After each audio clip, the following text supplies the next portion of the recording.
इससे हमारी मानसिक स्थिति ठीक नहीं रहती है और हम अनकॉन्शियस रहते हैं, जिससे हम डिसीजन नहीं ले पाते हैं कि हमें गाड़ी कैसे चलाना है।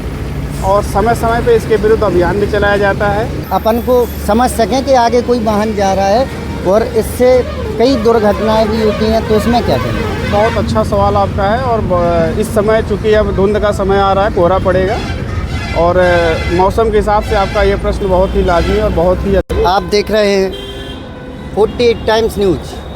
आज हमारे साथ मौजूद हैं प्रेमपाल सर जी, जो ट्रैफिक में TSI है। सर जी से हम जानेंगे, सर ट्रैफिक के जो रूल्स और नियम जो अभी इस समय चल रहे हैं सर, तो इसमें क्या है? ट्रैफिक के रूल अभी क्या है? जैसा कि आप बता रहे हैं ट्रैफिक रूल्स के बारे में, तो ट्रैफिक रूल्स तो बहुत ज़्यादा हैं, लेकिन मुख्य चीज़ें जो हमें एक्सीडेंट के समय पे हमारी बचत करती हैं, जो एक सरसरी तौर पे हम बता देते हैं, जो सबको नेसेसरी, जिनको जानना बहुत ही आवश्यक है सभी लोगों को।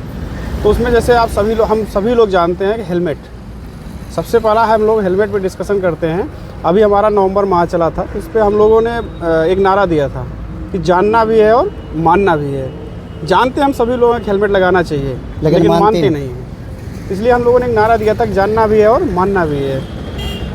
हेलमेट के बारे में कुछ चीज़ें मैं बताना चाहूँगा आपको। अगर जैसे हमारा सर है, जब हम बाइक चलाते समय दुर्भाग्यवश कोई एक्सीडेंट हमारा होता है, तो जब हम गिरते हैं तो हमारे जो मेरा सर है या किसी का जो भी हेलमेट नहीं लगाया है गाड़ी चलाते हैं, तो सर जो है सबसे पहले रोड पे या जो भी सरफेस एरिया रहता है उस पे टकराता है। अच्छा सर, बड़ी गाड़ी की बात करें, जैसे कि बड़ी गाड़ी पे कुछ मैंने देखा कि नाइट समय कोई जैसे ट्रक वगैरह है, ट्रैक्टर वगैरह है, लोडिंग गाड़ी, इनकी पीछे साइड में कोई रेडियम पट्टी नहीं होती या किसी भी प्रकार का मतलब एक वैसा वो नहीं होता, जिससे सवाल आपका है। और इस समय चूँकि अब धुंध का समय आ रहा है, कोहरा पड़ेगा और मौसम के हिसाब से आपका ये प्रश्न बहुत ही लाजमी और बहुत ही अच्छा सवाल है। इसका मैं क्रमशः आपको छोटी गाड़ी से बड़ी गाड़ी की तरफ बताता चलूँगा।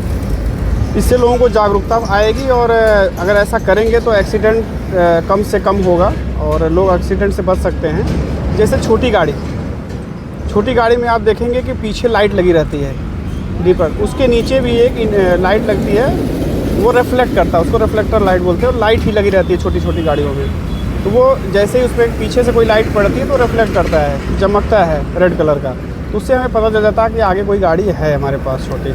उसी प्रकार से जब मालवाहक में आ जाते हैं बड़ी गाड़ियों में चूँकि लाइट तो लगी रहती है, लेकिन दूर से विजिबिलिटी कम होती है उसकी लाइट, तो उस पर रिफ्लेक्टेड टेप का प्रयोग किया जाता है। रिफ्लेक्टेड टेप का भी नियम मैं आपको बताता चलूँ लोगों को।